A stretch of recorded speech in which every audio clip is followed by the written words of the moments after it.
Good morning my dear student. जैसा कि हम लोग मैग्नेटिक इफेक्ट ऑफ करंट के बारे में पढ़ते आ रहे हैं, हमने पिछले 2 लेक्चर में मैग्नेटिक इफेक्ट ऑफ करंट की बातें की।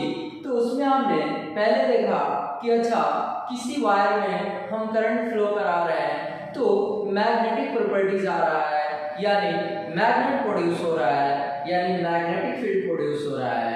और इसके बाद हमने बायोट-सेवर्ट लॉ की बातें की और इसके बाद हमने एक सर्कुलर आर्क की वजह से सेंटर पे मैग्नेटिक फील्ड निकाला। ठीक है, इसके बाद हमने एक सर्कुलर रिंग का सेंटर पे मैग्नेटिक फील्ड निकाला। अब आज जो है हम लोग फिर से मैग्नेटिक फील्ड को कैलकुलेट करेंगे, लेकिन ये जो मैग्नेटिक फील्ड होगा सर्कुलर कॉइल के एक्सिस पे निकालेंगे। कहाँ निकालेंगे? सर्कुलर कॉइल पे एक्सिस पे निकालेंगे। तो आइए हम लोग देखते हैं magnetic field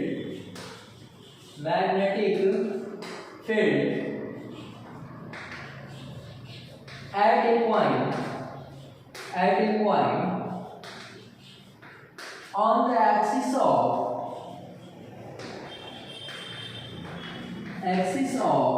current carrying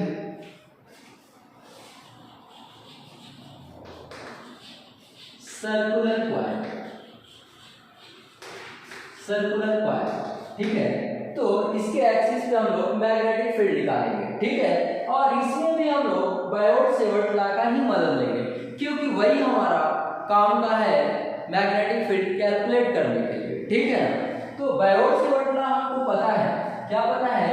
dV = μ0/4 pi I dl sin theta upon r²।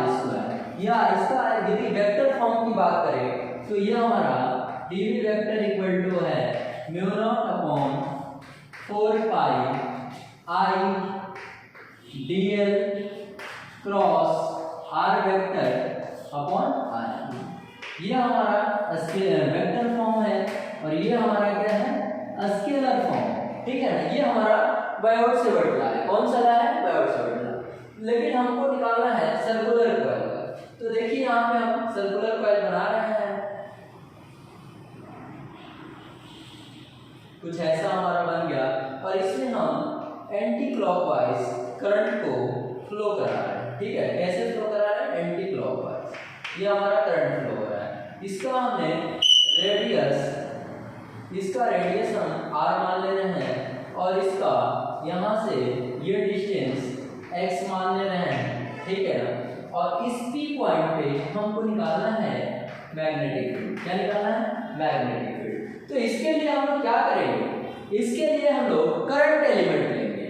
तो करंट एलिमेंट, जैसे मैं यहाँ पे एक छोटा सा करंट एलिमेंट कट कर रहा हूँ जिसको हम बोलते हैं आइडियल या आइडियल वेक्टर। ठीक है, अब इस करंट एलिमेंट की वजह से इस P पॉइंट पे हमको निकालना है मैग्नेटिक फील्ड। तो इसके लिए हम क्या करेंगे? यहाँ से ऐसे ये हम लोग मिला देंगे और इसको हमने बोल दिया छोटा। ठीक है, इसको छोटा बोल दिया। ठीक है, अब ये हमारा r जो है इस सर्कुलर कॉइल का रेडियस है और ये x डिस्टेंस पे सेंटर से हमको निकालना है मैग्नेटिक फील्ड। ठीक है, हमको x डिस्टेंस पे सेंटर से क्या फाइंड करना है? मैग्नेटिक फील्ड फाइंड करना है। तो फाइंड करते हैं। तो आप देखिए, जैसे ये हमारा क्या है? ये हमारा dl वेक्टर हो गया और ये हमारा ये r वेक्टर हो गया। तो ये r वेक्टर dl वेक्टर के रिस्पेक्ट में इस पॉइंट से ये हमारा हो गया पोजीशन वेक्टर। क्या हो गया? Position vector. तो हमारा जो ये sin थीटा यहाँ पे दिख रहा है, तो ये जो थीटा है ये आइडियल वेक्टर और r वेक्टर दोनों के बीच का एंगल है। तो जैसा कि हम जान रहे हैं कि ये आइडियल और r वेक्टर ये दोनों एक दूसरे के बीच, इनके बीच जो एंगल बनेगा ये 90 डिग्री का बनेगा। कितने का बनेगा? 90 डिग्री का बनेगा। हम लोग ये रियल वर्ल्ड में जैसे हम लोग कोई सर्कुलर रिंग लेकर उस पर हम लोग देख सकते हैं, तो देखेंगे तो ये हमारा डीएल वेक्टर और ये आर वेक्टर क्या होगा? 90 डिग्री पे होगा। 90 डिग्री पे होगा। ठीक है ना, तो जब ये 90 डिग्री पे होगा तो अब हम लोग ये बायोट-सेवर्ट लॉ को अप्लाई करते हैं। जैसा कि हम लोग Biot Savart law dv equal to mu not upon 4 pi I D L sine theta upon R square.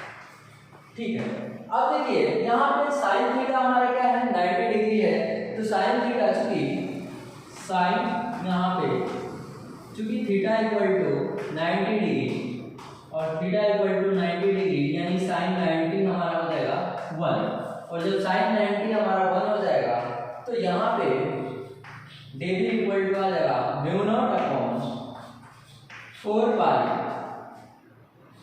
I D L R square, ये होगा आई डी आर स्क्वायर, ये आ जाएगा। ठीक है, और देखिए ये जो हमारा मैग्नेटिक फील्ड होगा ना, ये मैग्नेटिक फील्ड होगा ये डीएल वेक्टर और आर वेक्टर के परपेंडिकुलर होगा। क्या होगा? परपेंडिकुलर होगा। हम लोग कैसे, ये देखिए यहाँ से हम ऐसे कुछ करेंगे, ऐसे कुछ कर रहे हैं, ऐसे इधर से एल से आर, तो इस डायरेक्शन में हमारा जा रहा है, यानी यहाँ पे ये परपेंडिकुलर ऐसे होगा कुछ। और सेम इसी के जैसा एक एलिमेंट हम यहाँ ले लें, इसको बोलते हैं आइडियल। क्या बोलते हैं? आइडियल। तो यहाँ से ये कुछ ऐसा टेंजेंट मारेंगे, यहाँ पे भी हम लोग इस डायरेक्शन में कुछ टेंजेंट मारेंगे, तो यहाँ से ये तो मिलाने पे दिख नहीं रहा होगा कि 90 है, लेकिन यहाँ पे भी जो डीएल है और ये हमारा आर वेक्टर ये भी होगा, तो इनके बीच में हमारा 90 डिग्री बन रहा है। कितना बन रहा है? 90 डिग्री। तो हम क्या करेंगे, इस छोटे छोटे करंट एलिमेंट की वजह से हम लोग मैग्नेटिक फील्ड फाइंड करके और इंटीग्रेशन मेथड से हम ऐड कर देंगे, तो हमारा टोटल मैग्नेटिक फील्ड मिल जाएगा। तो अब यहाँ पे हमारा मैग्नेटिक फील्ड का डायरेक्शन कुछ ऐसा हो जाएगा, ठीक है, ये कुछ ऐसा हो जाएगा। ठीक है ना, तो ये हमारा यहाँ पे ये 90 बन रहा है और यहाँ पे कुछ ये 90 बन रहा है, ऐसा। अब देखिए यहाँ पे हम क्या कर रहे हैं, यहाँ पे ये वर्टिकल लाइन को स्केच कर दिया, तो इसको हम लोग मान ले रहे हैं फाई। जब ये फाई मान रहे हैं तो सिमेट्री से हमारा ये भी फाई हो जाएगा। जब ये फाई मान रहे हैं तो ये भी क्या हो जाएगा? फाई हो जाएगा। और जब ये फाई होगा तो यहाँ पे देखिए ये जो हमारा एंगल है, ये वाला एंगल, ये भी फाई होगा और ये वाला एंगल भी हमारा क्या होगा? फाई। अब बोलिएगा कैसे फाई होगा? तो देखिए इधर ये हमारा, ये देखिए ये दिख रहा होगा, ये हमारा 90 डिग्री है और ये हमारा फाई है, तो ये हमारा कितना हो जाएगा? 90 माइनस फाई, और ये यहाँ से ये भी एक 90 डिग्री है, तो ये 90 माइनस फाई है, तो ये क्या हो जाएगा? फाई। और सेम फैशन में यहाँ पे भी क्या हो जाएगा? फाई। क्लियर है क्या? नहीं समझ में आ रहा है? समझ में आएगा, थोड़ा सा ध्यान दीजिए, ठीक है ना, तब समझ में आएगा। ठीक है, अब देखिए यहाँ से हमारा आ गया, तो dv इक्वल टू आ गया mu not upon 4 pi I D L R square. ठीक है, ये हमने dv का वैल्यू यहाँ से इस dv का निकाला है, इस dv का, ये हमारा जो dv है ना ये निकाला है, ये dv। लेकिन हम देख रहे हैं कि dv का कंपोनेंट x और y में तोड़ेंगे तो ये हो जाएगा dv cos फाई और ये भी हो जाएगा dv cos फाई,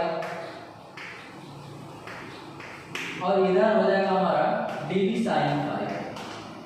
तो ये dv cos फाई और dv cos फाई ये हमारा कैंसिल हो गया, ये dv cos फाई और ये dv cos फाई क्या हो गया? कैंसिल हो गया।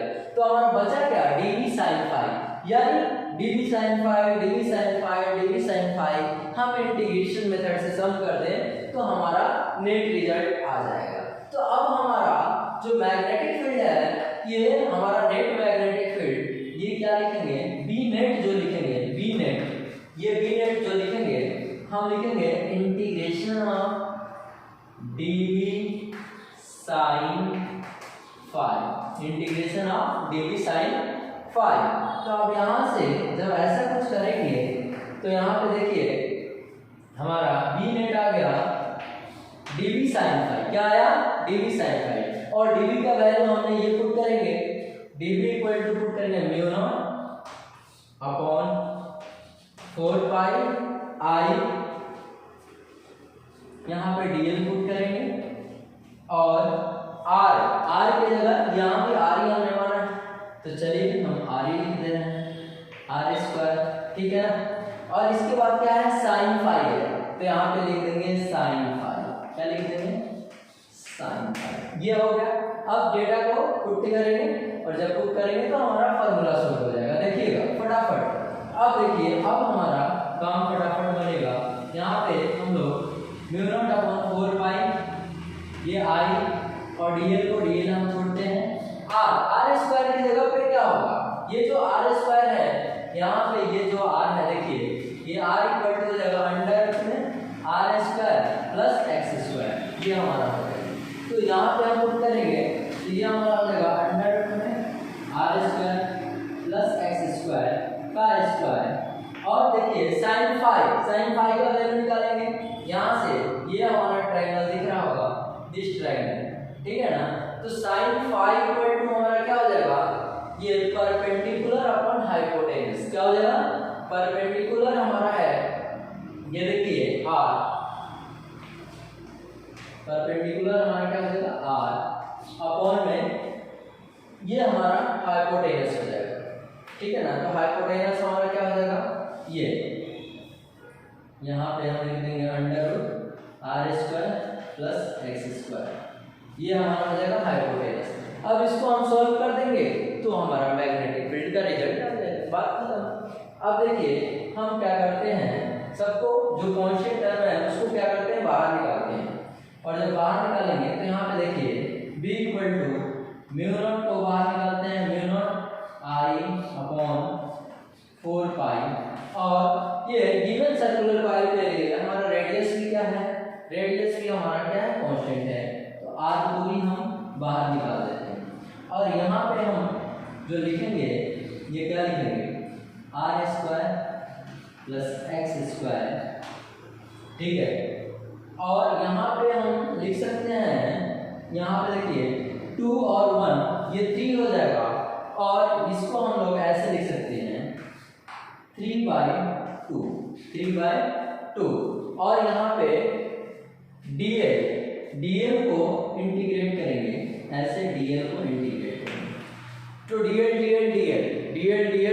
ये क्या देगा, dl को इंटीग्रेट करेंगे तो ये हमारा सर्कुलर कॉइल का लेंथ देगा, ठीक है। और ये सर्कुलर कॉइल का लेंथ क्या होता है, 2πr होता है, बस बात खत्म, ठीक है ना। तो अब देखिए यहाँ पे हम लोग लिख सकते हैं b इक्वल टू लिख सकते हैं μ0 I r, और ये हम मान लीजिए हम क्या लिखते हैं l, और अपॉन 4 पाई r square plus x square 3/2, कुछ ऐसा लिखें, ठीक है ना। तो अब क्या करता हूँ मैं, थोड़ा सा मिटाता हूँ क्योंकि यहाँ पे सब कुछ थोड़ा सा दिख नहीं रहा होगा, ठीक है ना। तो इसको हम लोग मिटाते हैं थोड़ा सा, ठीक है। हाँ थोड़ा सा मिटा रहे हैं, ठीक है। तो ये बातें हुई, अब हम लोग थोड़ा सा आगे बढ़ते हैं।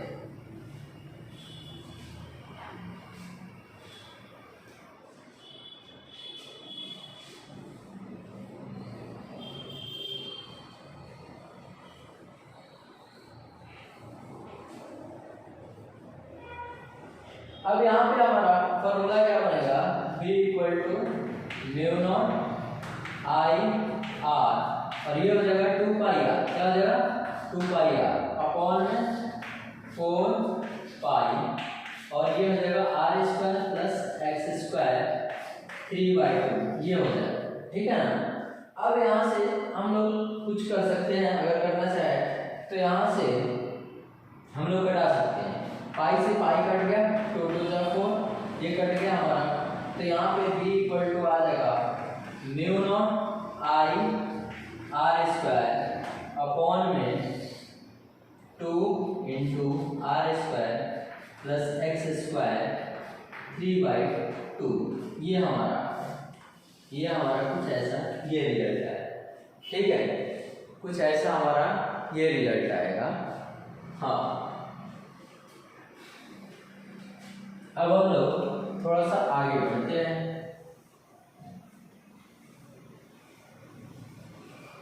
हमारा रिजल्ट ये आएगा, वहां पे शायद दिख नहीं रहा है, तो यहाँ पे देखिए b इक्वल टू हमारा हो जाएगा μ0 I r स्क्वायर अपॉन तो r² + x² का 3/2 ऐसा, ये हमारा रिजल्ट है।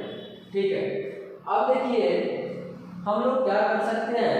हाँ, मैंने बोला था कि सेंटर पे निकालना है मैग्नेटिक फील्ड। कहाँ निकालना है? सेंटर पे। तो चलिए हम लोग सेंटर पे निकालते हैं। मान लीजिए सेंटर पे निकालने के लिए ये x हमारा क्या हो जाएगा? 0 हो जाएगा। x क्या हो जाएगा? फॉर सेंटर या magnetic field B at center, तो इसके लिए x को हम लोग 0 लेंगे। x को क्या लेंगे? 0 लेंगे। और जब x 0 लेंगे तो यहाँ से देखिए हमारा μ0 I r², ये हमारा हो जाएगा 2, और ये हमारा x तो 0 हो जाएगा, ये r², ये 3/2, ये 2 से 2 कट गया। क्या हो गया? 2 से 2 कट गया। और यहाँ पे देखिए ये आ गया हमारा μ0 I r² और 2r², और देखिए ये r² और ये पूरा कट गया। तो ये हमारा आ गया b = μ0 I/2r। ये हमारा, तो ये हमारा सेंटर पे निकल गया। अब देखिए इसी में यदि ये एक कॉइल की बात कर रहे हैं, कितने कॉइल की बात कर रहे हैं? सिंगल कॉइल की बात कर रहे हैं। यदि हम ऐसा बहुत सारा कॉइल हो तो इसमें हम लोग n नंबर ऑफ कॉइल यानी n से मल्टीप्लाई कर देंगे, और n से हम लोग मल्टीप्लाई करके नंबर ऑफ कॉइल्स का निकाल सकते हैं। ठीक है ना? तो ये हमारा मेन फॉर्मूला है, इसको याद रखिएगा कि एक्सिस पे कैसे फाइंड करेंगे हम लोग।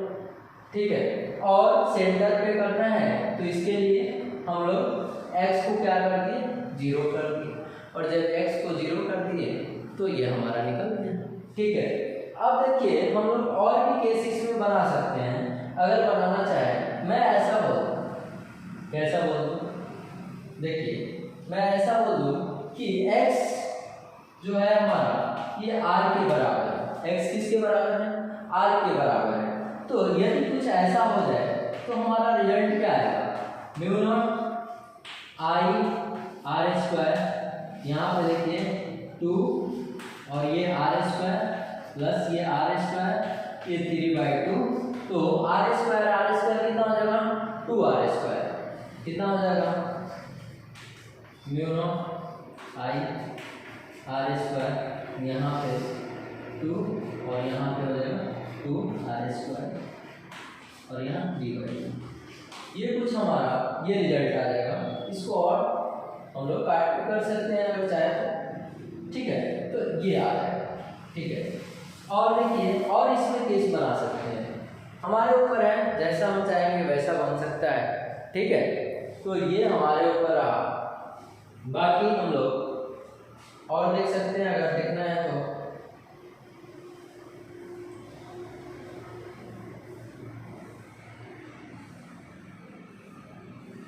और हम लोग क्या देख सकते हैं कि यदि x जो है बहुत बड़ा हो जाए r से, तो हम लोग ऐसा लिख सकते हैं μ0 I r², और यहाँ पे हम लोग ये r को नेगलेक्ट कर देंगे, तो ये हो जाएगा r², ये 3/2। यहाँ देखिए ये 2 से 2 कट जाएगा, और ये कट जाएगा, तो ये हमारा फॉर्मूला b = μ0 I r², यहाँ पे 2x। ये भी आ सकता है, ये भी एक फॉर्मूला हमारा बन सकता है। ठीक है, तो ऐसा हमारा हो सकता है। ठीक है, अब हम लोग नेक्स्ट लेक्चर में नेक्स्ट चीज़ें को डिस्कशन करेंगे। हम लोग अब आगे बढ़ते हैं। ठीक है ना? ठीक है, तो मैं थोड़ा सा एक छोटा चीज डिस्कस करूंगा।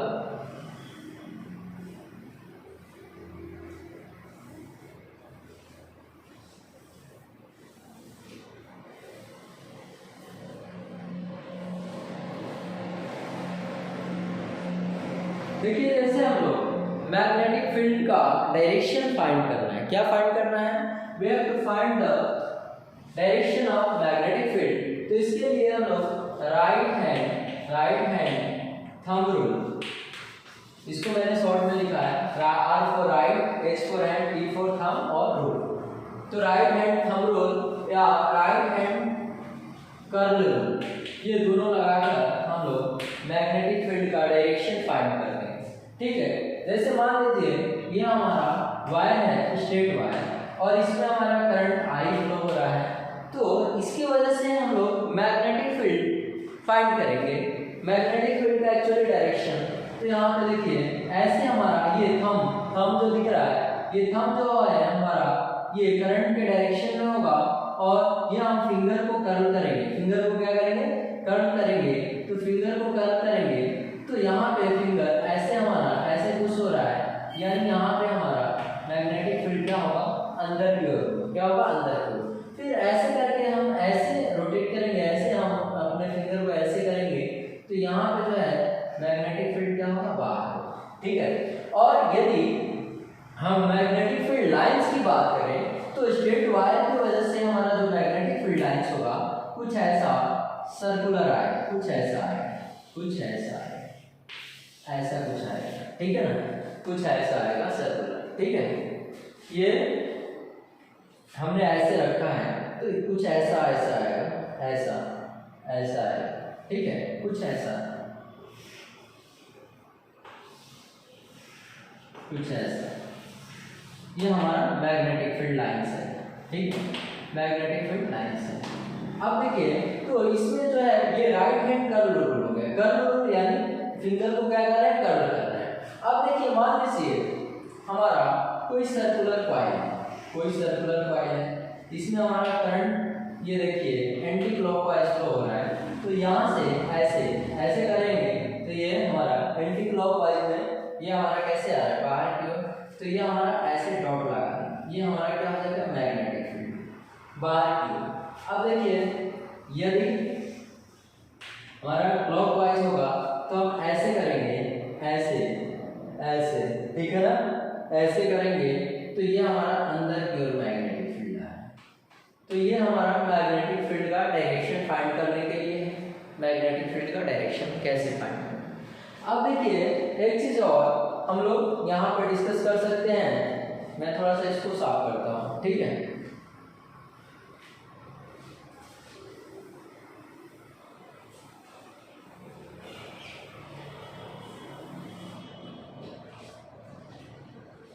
हम लोग क्या देख सकते हैं यहाँ पे? हम लोग कुछ देख सकते हैं, जैसे हाँ मैग्नेटिक फील्ड का हम डायरेक्शन निकाल रहे थे।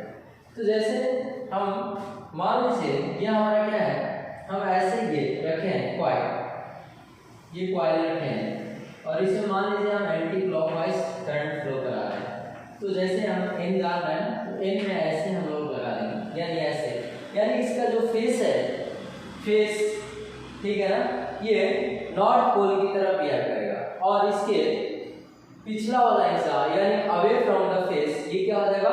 साउथ पोल हो जाएगा।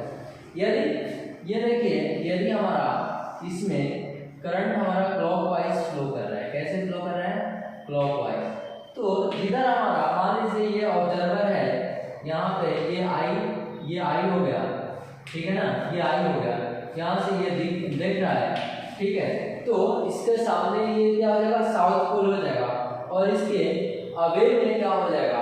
ठीक है, ये नॉर्थ पोल हो जाएगा। तो ये भी हमको ध्यान रखना है, ये भी हमको क्या रखना है? ध्यान रखना है, ठीक है ना। अब देखिए जैसे मान लीजिए ये हमारा सर्कुलर कॉइल है, तो और ये मान लीजिए हमारा करंट ऐसे बह रहा है, तो हमारा यहाँ पे ये सेंटर पे हमारा जो है ये मैग्नेटिक फील्ड का डायरेक्शन कुछ ऐसा होगा और जैसे हम इधर बढ़ते जाएंगे कुछ ऐसा आएगा, कुछ ऐसा, कुछ ऐसा है, ठीक है। और यहाँ पे ये हमारा कुछ ऐसा ऐसा बनेगा, कुछ ऐसा बनेगा, ठीक है ना, कुछ ऐसा, कुछ ऐसा हमारा बनेगा, ठीक है। तो ये हमारा मैग्नेटिक फील्ड लाइंस ऐसा बनेगा। दिख रहा होगा आपको, समझ भी आ रहा होगा, ठीक है, आना चाहिए, अच्छी बात है, ठीक है ना।